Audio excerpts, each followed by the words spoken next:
Louis knows that. Our Cardinals on the road playing the Reds tonight.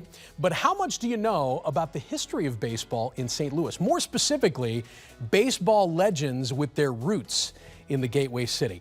I can pretty much guarantee, even the experts out there, you're going to learn something if you pick up a copy of From St. Louis to Cooperstown, written by local author Ed Wheatley, who just happens, by the way, to join us in the studio this morning. Ed, nice to see you. How are you, sir? Glad to be back. So I get from the title of the book, I get the premise. My question would be, are these necessarily players who were born here, or do they have to have some attachment to the Cardinals organization? Well, it's really a compilation of the men who played for the Cardinal franchise, right? The St. Louis Browns franchise, yeah. And then from the Negro Leagues, the Giants and the Stars. And then we pick up some guys like a Yogi Berra and others that grew up here, didn't play for one of those teams, but they're in Cooperstown as well. So who's the target audience for a book like this? Do you have to be a deep baseball fan? You don't have to be a deep baseball fan, because the way I set up was to be kind of an interesting read to grab you with their backgrounds and stories. And then for those who like stats, there's stats, and then there's all the little idiosyncrasies, like what were their nicknames and all the awards they've won. And then you know, it's really, you know what, I've written quite a few baseball books across the country and things here in St. Louis. And I did a children's book back in 2018 called Incredible Cardinals, and it was about the young kids, the players on the wall.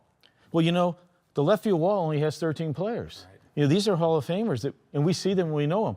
You know, there are 55 men from the St. Louis Cardinals franchise. They may have played one inning, one game, right, but they're here. Some of them, you know, played 25 years, but they're in Cooperstown.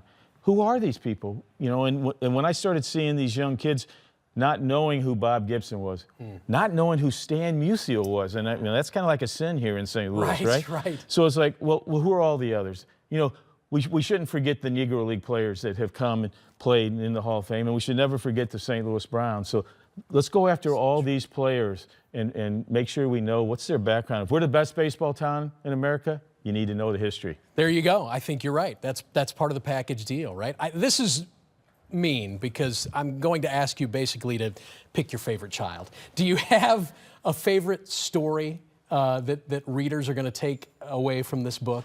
Well, I mean, you know, the trouble is there's 100 great stories. Each of them is special. I mean, you know, one of the ones we were talking the other day, 1926 World Series, the Cardinals' first pennant, their first World Championship. How did it end? You know, Grover Cleveland Alexander had won 2 games. He'd won the 6th game the day before. He's kind of was known to maybe have a beverage or two, was kind of sleeping it off in the bullpen. Oh, all of a sudden, here we are, the Cardinals hanging on to a tight lead. They call in Grover Cleveland Alexander, who was born and named after a president and would be shown and starred by another future president in his biopic from Hollywood. Wow. You can find that fact in there. But he came in, bases loaded, the great Tony Lazzari's up at bat, strikes him out, and then to preserve the game in the 9th inning, 2 out, hanging by the lead, Babe Ruth walks. He's thrown out trying to steal second in the bottom of the 9th with 2 out. Wow. Cardinals win the pennant. Wow. Yeah. And then he passed out right on the mound. Boom. That's a big, Ed, thank you so much for coming in and sharing. You got to get out. You got to find a copy of this book. And by the way, you can meet Ed for yourself at one of his 3 book events coming up this month. The first is this Friday at Clark Family Library. And then Saturday, Main Street Books. That's St. Charles. St. Charles. Yep. And then Tuesday, May 13th, down the road a little bit at the Missouri History Museum. Right. If you would like to get your hands on this book, just go to readypress.com. I'm sure it's available in other spots. It's everywhere. Okay. Well, good luck. Thank you. This is great. Thank It's you. been fun. Ed, thank you.